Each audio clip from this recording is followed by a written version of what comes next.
Today's guest, we have ESPN SportsCenter anchor Kevin Connors. Kevin, thanks for coming on. Taylor, it's great to be with you. Thanks for having me on. Thank you. So we're going to dive into your course, what everyone knows you from ESPN. But what I like to know is more about the early side of your career. You went to Ithaca. You're a Long Island kid from Rockefeller Center. You played college ball at Ithaca, which, to be honest with you, I want to know how many sports center anchors are former athletes. I'm sure there is a very small percentage. You know, at the college level, you're probably right. I'm just mentally running through it right now. John Anderson, I think, ran track at Missouri. I'd have to stop. Kenny Mayne, of course, played football at UNLV. He was Randall Cunningham's backup there. But you're right. I mean, there aren't a ton of people who were fortunate to be able to play at the college level. I was one of them.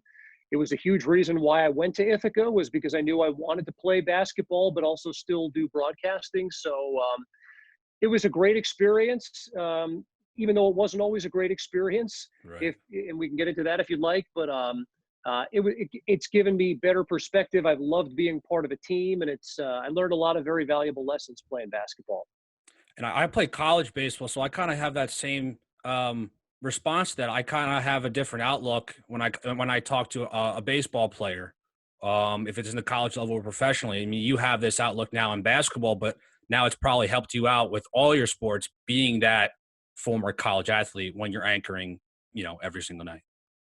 There's no question. Basketball, sports, of course, were a massive passion of mine, the biggest passion of mine.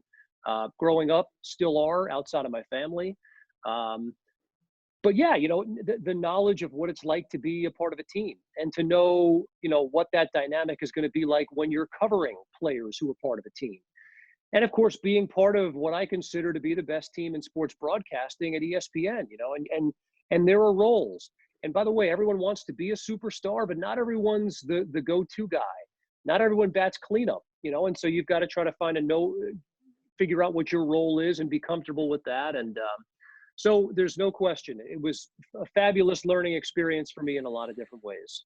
And you kind of answered my question about why Ithaca, because I think we all know, as a journalism major, or you were in communications broadcasting, the go-to place is Syracuse. And I know you're a Cuse fan. Was there an opportunity at all to go to Cuse and I would rather take the basketball and the school, or would you rather go to Cuse and not, or maybe even play basketball? I don't know if you were a Division I caliber player. No, in a perfect world, that was the dream, but I just Right. wasn't good enough to play D1 basketball. And frankly, to just go to Syracuse as a student, I wasn't going to be able to afford that. So Ithaca worked out great. I was able to get what they called a special talent scholarship at the Division III level. They, of course, don't give athletic scholarships. And so I was able to play basketball and, again, study television, radio there. And it was a perfect marriage. Everyone loves to perform at the highest level. So am I lying to you by telling you I wouldn't rather have gone to Syracuse and been on the basketball team there? Yeah. I would be lying to you if I said that.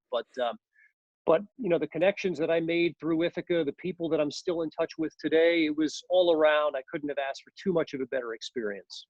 So you had this awesome experience, an awesome career at Ithaca as a player, and also in the classroom. Your first job out of school, Regional News Network. Take me through when you first got the job, because everyone knows when you're in this industry, that first job, you'll remember that forever, and you're also going to remember how hard it was to even get that first job. So it's so funny that you put it that way, Taylor, because for me, getting the first job was not the hardest part. I went to school with a guy who remains one of my best friends today. His family owned RNN TV, Regional News Network. Well, that's easy. So that makes it nice and easy.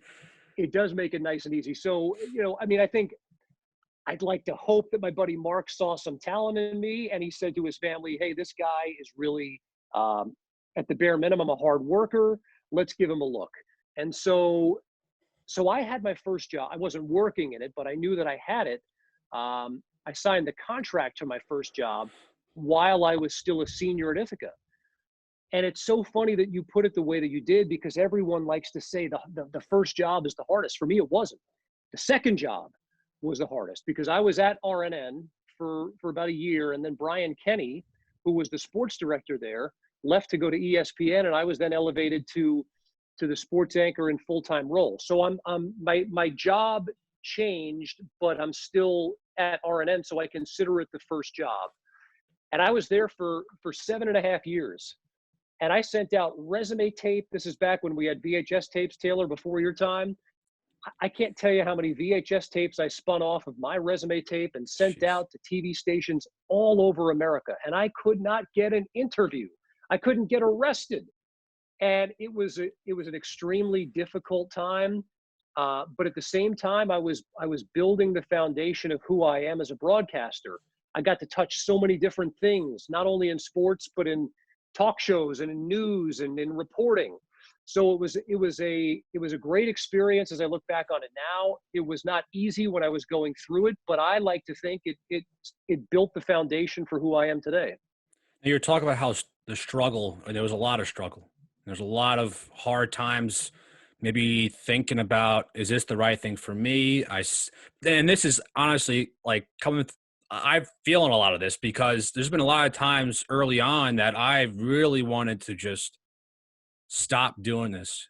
And because it's so hard, there's so much work. And one, you're not going to get paid a lot. You might not be getting a lot of the respect you may want, but there's always that weird thing in the back of my mind telling me, like, this is what you're good at, and you should stick on it and keep going, because soon there's going to be that light at the end of the tunnel, and you're going to get what you want. Was there a lot of opportunities, a lot of times, that you went through something like that early on before you went to WCBS? It was probably about 5 years worth of that. You know, you're in your first job in local television usually for a couple of years, and then you move on. And Taylor, I can't tell you how many people I worked with in other roles, that maybe they were news reporters, maybe they were photogs, maybe they were producers, maybe they did some anchoring, who moved on and they got other jobs. And I was still chiseling away at what I was doing. And that part was hard. It was hard not hearing back from news directors and GMs. It was hard if you were fortunate to hear back, getting a form letter in the mail telling you thanks but no thanks. And here I am, and I'm working myself to the bone because I'm so passionate. I want it so badly, and it wasn't happening, and that was really challenging. But the thing that kept me going, and it sounds like it's the case for you, and if it's not, I would encourage you to get this mindset, is the belief that I knew that I belonged. I'm not telling you that I knew that I belonged at ESPN, but I believed that I could make a good career out of what I was doing, because I knew that I worked hard, I knew I was passionate about it, and I knew that I had some talent. And so that motivation kept me going. And on some level, to be totally honest with you, Taylor, not having a good idea of what else I would do besides sports broadcasting was sort of a motivator in terms of fear. So all of those things kept me on a track. And thank God, I count my blessings every single day that it worked out. Yeah, there's a lot of times where I say, well, Taylor, you're not really good at anything else, so you might as well just keep going until you really think you can't do anymore. Of course, I'm 25. I'm very young. I've had some experience, but I'm nowhere near to the point where I've almost thrown the towel in. So I think I'm on a steady pace, but I appreciate that those words, because I do feel like that sometimes when I'm just like, this sucks. I mean, it's 2 or 3 o'clock in the morning and I'm still at work, and I got to wake up at 9 a.m. to go back to the office. And it's just, I feel like you get what I'm coming from because you're in the industry. If I talk to one of my good friends that is in accounting, he's not going to know what the hell I'm talking about. No, it's so hard. I mean, I can't tell you how many times I missed out on family events, weddings, holidays. I work. News goes on. Sports happens Sports on don't holidays. sleep. Sports don't sleep. News doesn't sleep. And that's the field we've chosen. And you're right. It's very difficult. I'll tell you this. And again, this isn't to make it sound like I'm the guy that walked up, 3 miles to school in 5 feet of snow back and forth every day. But I'll tell you this: I'm at RNN for 7.5 years. I finally get the break where the weekend, the weekday afternoon sports reporter, sports anchor job opens up at WCBS. Kevin Burkhardt leaves to take the Mets job. The job opens up at CBS. I get in there. I'm doing the job at CBS for about 3.5 months. Now, again, keep in mind, it's been 8 years that I'm a professional, sending out tape after tape, can't get an interview, can't get a meeting, Taylor. About 3 months into my time there, the news director at the time at WCBS TV sends me an email. We had a little bit of a previous relationship, in terms of emailing back and forth and calls and things like that. Right. And she says to me, would you be interested in doing weekend mornings at WCBS TV? Try to imagine what it's like for the previous 7 years of sending out tapes and not hearing anything from Paducah, Kentucky and Eau Claire, Wisconsin. And now New York City is asking me, would I be interested? And so, of course, I jumped at the opportunity, did an audition, it worked out. But to your point, I was doing my WCBS job Monday through Friday, radio. TV was 6 a.m. to 9 a.m. Saturday and Sunday. That turned into, hey, can you do the 6 p.m. and 11 p.m. newscasts on Saturday night? So I'd get into Channel 2 at 3 a.m. in the morning on Saturday morning, bang out 3 hours of TV, walk down the block to the Holiday Inn, check in, take a nap, come back, do the 6 p.m. to 11 p.m., back to the Holiday Inn, take a nap, back in at 6 a.m. to 9 a.m. But the point of that story is, where I'm coming from. When you have that hunger, you're willing to do anything. It almost it goes away. You're like, you can feel it, that you are emotionally and physically drained, but something clouds over you and it kind of cancels all of it out, and you're going at 100 miles an hour and you can keep up with it. And it's weird because there was times when I was working with the Twins, I would wake up at 9, get to the office by 10, work all day, and maybe leave the office around like 6 or 7. And then I would get some work emailed to me at home in Minnesota, where I was living in Minnesota, and I would have to write a couple scripts or a couple drops, get it ready to go before work would start the next day. So it was like a nonstop, or even late night games where they went into 2, 3 in the morning because of extra innings. Wake up at 9. So it's actually nice it's like really nice to hear that someone else actually knows what I'm going through at a young age. But for you, I want to kind of go back to the CBS thing before we go to ESPN. When you got the job there, was there like a sense of relief that your like career is going in the right direction you want to go to? You're like going to? There's no doubt. I mean, it was validation. It was working in New York City. It wasn't TV, but it was working at WCBS in New York City. There was no negative to that to me. And I'll tell you, to this day, some of the very, very best people that I've ever worked with, both professionally and personally, were at WCBS Radio. And I've got so many fond memories of my time there. At the time, WCBS was the broadcast home of the Yankees. I did afternoon drive updates from Yankee Stadium prior to big games. I spent a ton of time in the old stadium in the press box, where it was kind of like, last one out, turn off the lights. That was me for a while. But this, I mean, if you're passionate about sports and the industry, you live for that stuff. And I look back on those times as like, badges of honor. To answer your question, yeah, you walk in the broadcast center where WCBS 880 was located at the time on West 57th. I'm not telling you that I felt like Mom, I've made it, but on a certain level, you do feel like you've arrived. Yeah, it was 2 months. It was about 2 weeks actually when my Twins job ended. I sent a bunch of emails out, and I had a buddy who was a senior at the time in college when I was a senior in high school.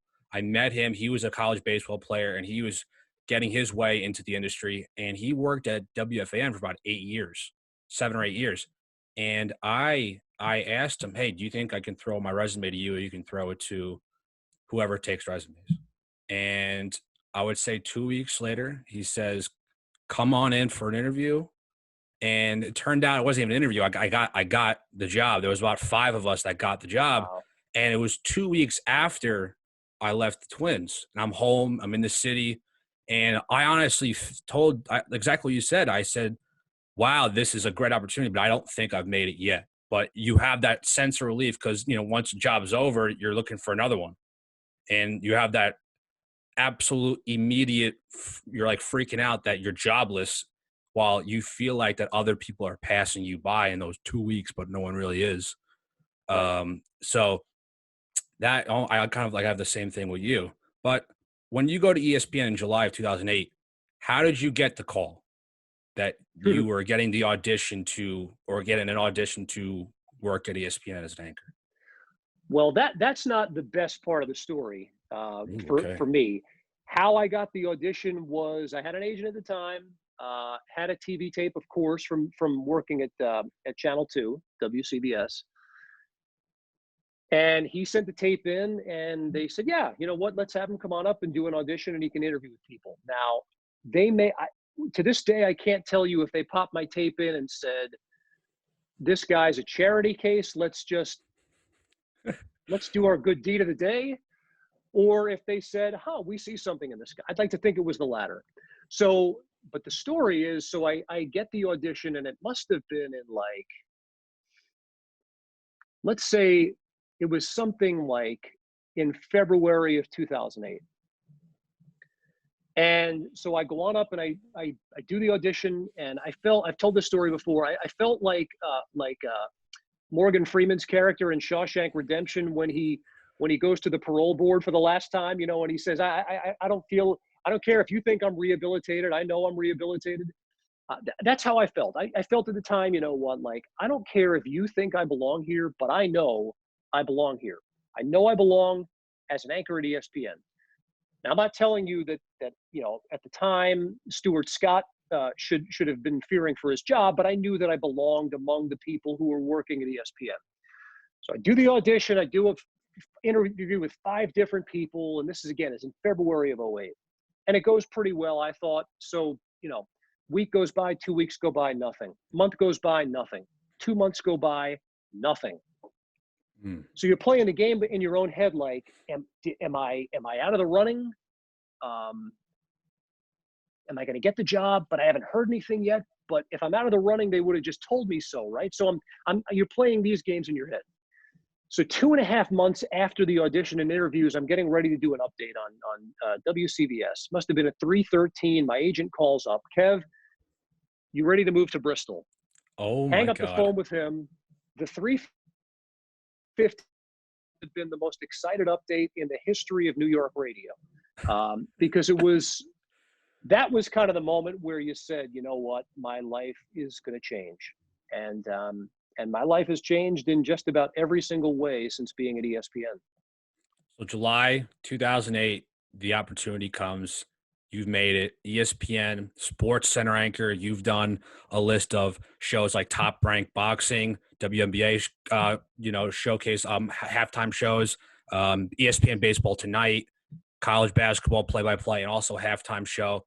If you had to pick, I mean, I'm sure this is the easiest answer. What is the best one you've done? And I'm sure it's SportsCenter, but maybe there's a different answer that I'm looking for.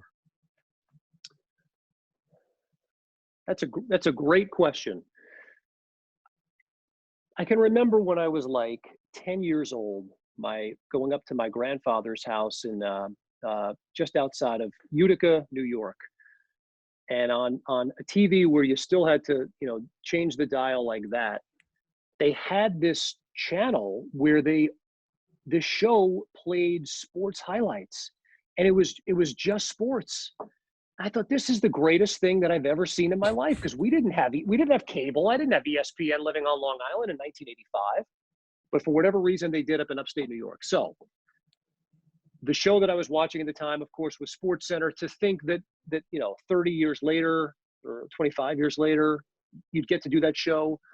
How could I not say SportsCenter? It's the Right. iconic sports TV news show of all time. Some of the it's weird. Top Rank Boxing to be hosting an event with Andre Ward where Terrence Crawford is fighting in Omaha, Nebraska, his hometown, was unbelievable. I hosted the Baseball Tonight from the Home Run Derby at the Major League All-Star Game in Cleveland last year. I've done play-by-play of college basketball games, like you said. And by the way, I'm not listing these things to say how great I am. I'm one of the luckiest guys alive. I get to live the dream, and I get to make a nice living doing it.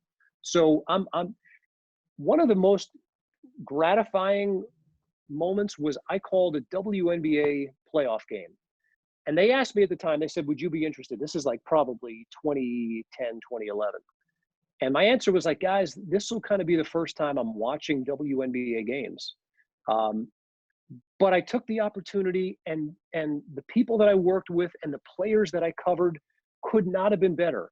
And so it was in Indiana at Bankers Life Fieldhouse. It remains one of the better moments of my time at ESPN. So there are so many, but SportsCenter would be the short answer as, yeah, that's the iconic one. I really want to know this because since you've been an anchor there for about a decade now, what is like your first show? Your Yep. first time anchoring SportsCenter, who did you anchor with? Was there issues that you got like nervous or you sweating the mic, the makeup was coming off? I want to know first opportunity hosting SportsCenter. No, I had been at ESPN. It's funny, now there is no ESPN News as a channel, but back then it was a network. So we did programming on ESPN News. And I'd been at ESPN for about 18 months before I did my first SportsCenter. So the nerves had kind of worn off. Now, I'm not telling you there wasn't nervous energy. Of course, you're Right. excited at SportsCenter. And I did have moments where I kind of looked around the studio and it was like, this is happening. Who did I do it with? I did it with one of the people who would be one of the, if you could script it in the best way possible, you would have picked the guy that I did it with, and it was Jay Harris, because Jay was, couldn't have been nicer to me at the time, remains a good friend, is one of the, in my opinion, one of the smoothest people to ever do the show. He's fun. He's funny. He got it. And so there are some people I could tell you that I would not have wanted my first show to have been with. Jay is absolutely one that I'm glad it was. Now, I'll probably have to ask that question. Who did you not want to do it? Probably off the air because I don't want to get started any feuds here. But, I've been watching SportsCenter, ever since I was a little kid. And, I remember when you hopped on, maybe my favorite's Scott Van Pelt. And unfortunately, Ryan Russillo isn't there anymore, but I used to listen to him every single day. When I was applying for jobs after college, I would be computer here, and then the simulcast will be over there for 6 hours. And SportsCenter was my life. And so what you said before that when you watched it years ago, 30 years ago with your grandfather at his house, when you saw it, was ESPN the number one place, or was it calling college basketball games being the number one thing for you? Which was the dream? Is that what you're saying? Yeah. What was the dream for you at the time? Because you have the dream job now, so I would love to know what was the dream when you were younger. It's it's so funny that you asked that. When I was, I guess when I first sort of wanted to feel like I could pursue this was high school. And at the time, I think even in my high school yearbook, I think they even asked us, it was like, what will you be doing in 20 years? And I put broadcasting New Jersey Nets games, because I was a huge fan of the Nets at the time. And the idea that, wait a minute, I can be at the game every night and travel and call games. Are you kidding me? I could make a living out of that. That's a dream. Well, then you get to be, in my case, it's, some people live that dream for their entire lives. For me, it was, I'm married now. I've got 2 kids. It's a little bit less realistic for me to pursue that at this point in time. But it was probably to be a team's broadcaster. It probably really wasn't ESPN. And that's true, Taylor, even when I got into local TV. For the longest time, it was to get to New York and be a sports anchor in New York. And then that happens, and I'm kind of like, well, now I want to be the main guy at WCBS TV. And then the ESPN opportunity sort of came along, and I'm not telling you it wasn't on my radar, but it was not number one. It's funny you say that because I feel like a lot of people I've talked to, if it's play-by-play guys, anchors like yourself, they had this one goal in mind, and then they see it and they're like, well, I could do better than this. I don't know why this was such a goal of mine when I was like 15, 16, and then you hit it, and then you're like, well, I can do better, and now you are doing better. And I think one of the funnier things I've seen, I had to go rewatch. I found the video of when you and John Butchgrass were doing a SportsCenter show, and they showed towards the end, like I think the last minute or two of the show, you doing college basketball, then at UConn, Yes. and then driving back to Bristol and making the show in like with minutes to go before the show starts. So if you could talk me through that day. I mean, you call a college basketball game and then went to go cover was it the midnight or 1 a.m. SportsCenter? It was it was a Sunday, 11 p.m. It's a great question. Thank you for bringing that up. It's one of the coolest experiences that I've ever had. I'd been doing the 11 p.m. for a while at that point, but I was really passionate about getting college basketball games, play by play, and it's not as easy as you'd think. I'll leave it at that. But I was pursuing the opportunities, and lo and behold, this opportunity to call a UConn game came up, and it was like a 2 o'clock game on a Sunday, maybe even been later, maybe even been 4 o'clock. Right. And but the game was in Stores. Bristol's about an hour away. Got it approved with all my bosses. Went there, did the game, and I remember thinking at the time, telling the producer, like, "Hey, I'm doing both things. Maybe it would be a neat little thing to document the day." It's probably more than a little self-serving looking back on it, but it was fun. But so I got to do both, and it was an amazing day. But I'll tell you this, and I'm glad you brought it up. Growing up, for me, I watched Marv Albert on WNBC TV in New York, and when he was the sports anchor. And Marv would do the 6 p.m. sportscast, and then he'd shoot over to Madison Square Garden and call a Knicks game or a Rangers game, and then be back in time to do the 11 p.m. sports at WNBC. And that, to me, was the pinnacle. And in some ways, maybe it still is. Like that's got to be the greatest thing of all time. And that one day I was able to live it. So yeah, it was a really, really fun moment in my career.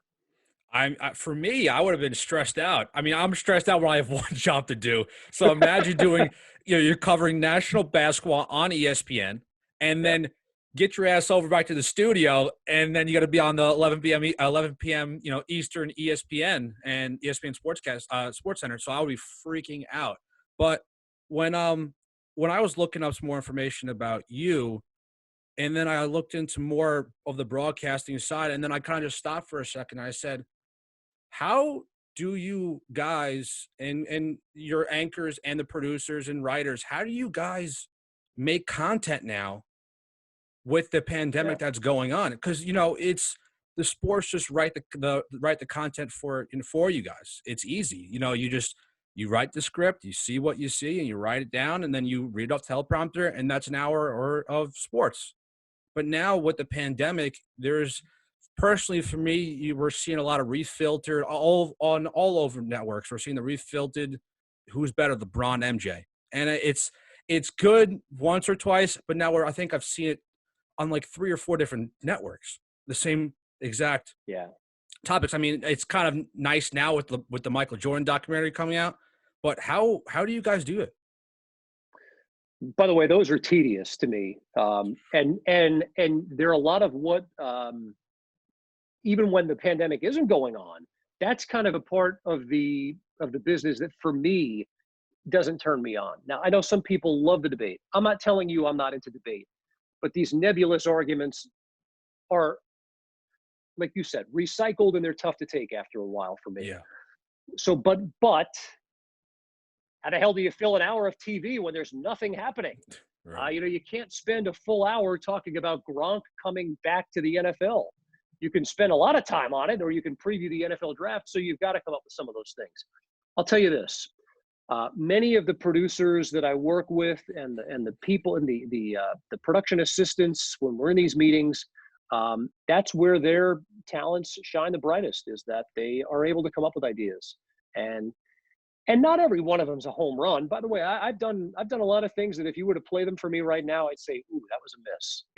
Mm. Hopefully some would be hits, but it's you work with a lot of talented people at a place like ESPN, and the ideas are kicked around, and maybe, hey, that's a great idea, let's go with that, or you know what, you're onto something, let's shape it this way, and that's the benefit of having a big staff and a lot of talented people. So I'm sure there's a lot of stuff that ended up on the cutting room floor this time Sure. of year, and we all can't wait for sports to get back. But you're right. Yeah, you gotta figure out a way to make up an hour's worth of content. I have a couple more questions for you. With your long career, there's got to be some unbelievable interviews that you remember, and there's also some that you kind of want to forget. Is there? Could you tell me your best and worst interview you've done with, either it's an athlete or an entertainer or whatever, and what have you learned from those? Um, Great question. Best interview. You know what? Best interview is hard. I'd say probably the most memorable interview that I've done was. Here's a great example. I'm a kid from Long Island, not a NASCAR fan, but you work at a national network who has the rights to NASCAR at the time. You better know what you're talking about. You got to be a So fan. you got to be a fan. You're right, because guess what, Taylor? There are a ton of people who are fans who are watching, and they will snuff you out they'll be able to tell right away. Sniff you out. Sorry, they'll sniff you out right away and say this guy's not legit. Mm. So one year it was sort of my role doing the Sunday 6 o'clock Sports Center to be the guy who interviewed people post race on NASCAR. And so I boned up on it, man. I dug in and I said, I've got a responsibility to know what I'm talking about. So Brad Keselowski wins the Sprint Cup championship. I get to interview him about 20 minutes after the race. I guess in NASCAR, you get really dehydrated during the race. So he probably had about 2 or 3 beers before he came on, which when you're dehydrated might be 5 or 6 beers. So he was a lot of fun to interview after winning the championship, a couple of Nice. couple of beers in. That was a memorable one. Worst interview, maybe Floyd Mayweather. Um, and it was, and I'm a huge boxing fan. I don't even really remember the circumstance. I guess he caught me off guard with the way that he was answering questions. And I didn't ask good enough questions. And I didn't listen to his answers and respond to them the way you need to. And so that one didn't go well. Um, but I don't know that I've ever had anyone that was like, oh my God, this guy's career is over. Fortunately, yet. Maybe they're still to come. But for right now, it's probably Floyd who holds that crown. Now I'm maybe gonna butcher this, but okay, so is it Pacquiao's or is it Floyd Mayweather's trainer? And it's escaping my mind. What's his name? The trainer. Uh, Freddie Roach. Freddie Roach. Correct. Yes, I don't know why I didn't say it. I knew it.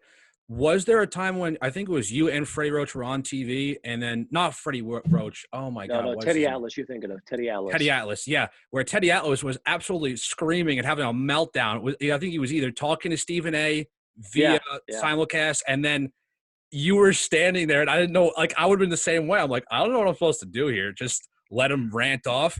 That's one of the Well, you know funnier what? things I've ever seen on SportsCenter of all time. I'm serious. It was so funny, and you handle it so well. Because I was like, I mean, I guess you let him go, right? Well, I appreciate you saying that. Because you're in the moment and you feel if I can if there's one thing that I can say about myself, it's that I don't know that I have a titanic ego. We all have egos. But I was able in the moment to say, you know what? This isn't about you, Kev. There's magic happening here between Teddy and Stephen A. And if you jump in, no one wants to hear from you, and you're going to, number one, and number two, you're going to ruin the magic. So sometimes the best thing you can do is just shut up and get out of the way and let it happen. And did I have things I wanted to inject? Yeah. Would anyone have given a damn what I said in that time? Of course not. They want to hear from Stephen A. because he's an opinion guy and he's one of the best in the world at it. And Teddy Atlas, because Teddy's been in the corner of guys and he knows what he's talking about. So it was cool to be a part of. And I appreciate you complimenting me for saying nothing, because evidently that's one of the things that I do well, is just get the hell out of the way. Look, I mean, it was one of the funnier moments I think SportsCenter's had in a long time because it's when those two guys butt heads, it is must see TV. I mean, whatever Stephen A, it's usually must see, but when you have two loudmouths like that going at it, I think it's great. And this is a question I should be asking everybody since my podcast is named End of the Bench. I was mostly a bench player my whole career in playing baseball. Give me your favorite bench player in any sport that you can think of. I mean, you're a Buffalo Bills fan, Q's, Hmm. Yankees. It's always hard to figure out a bench player. Who was your favorite? Man, oof. Should have probably told you this before. Give you some time to think about it, or I'll write that down for May- the next time. Maybe myself in my 4 years at Ithaca College playing basketball. Nice. I spent a lot Yes, of that's time what in I'm talking about. that. Nice. Bench player. Well, all right. So I can't go fictional because it would be Ollie from Hoosiers. Okay. That would be the answer if I was going fictional. I mean, it would. You know what? As a big Bills fan, it's probably Frank Reich, right? I mean, probably the biggest moment in franchise history when Bills come back and beat the Houston Oilers with Frank Reich at quarterback, right? Because Jim Kelly gets hurt, and Reich has to be Right. the guy that leads the comeback and started that game, but led the comeback. So yeah, maybe it's Frank Reich. Maybe, I mean, I'm a huge Syracuse basketball fan, so there's got to be guys over the years that I was fans of, but Reich will be the first one that I'll go with. Awesome. You were the first person I've had on here that I've actually asked the question because I've had about 5 interviews so far and I keep forgetting to ask it. I have a post-it note right here to freaking ask somebody about it. I have like all pages of notes. I have to ask you questions and it's always leave that one out. But Kevin, I really appreciate you coming on, taking the time out of your day. I learned a lot for a person that's in the industry just like you. So I really appreciate all the kind words and also just talking sports. Well, the feeling is mutual, Taylor. You do a great job, and keep believing in yourself, man. Because you know what, one day we'll have a conversation where things are going to be the way that you want them to be. I don't have any doubts about that. So keep the faith and keep doing good work, and let's stay in touch. Thanks, Kevin. Appreciate it.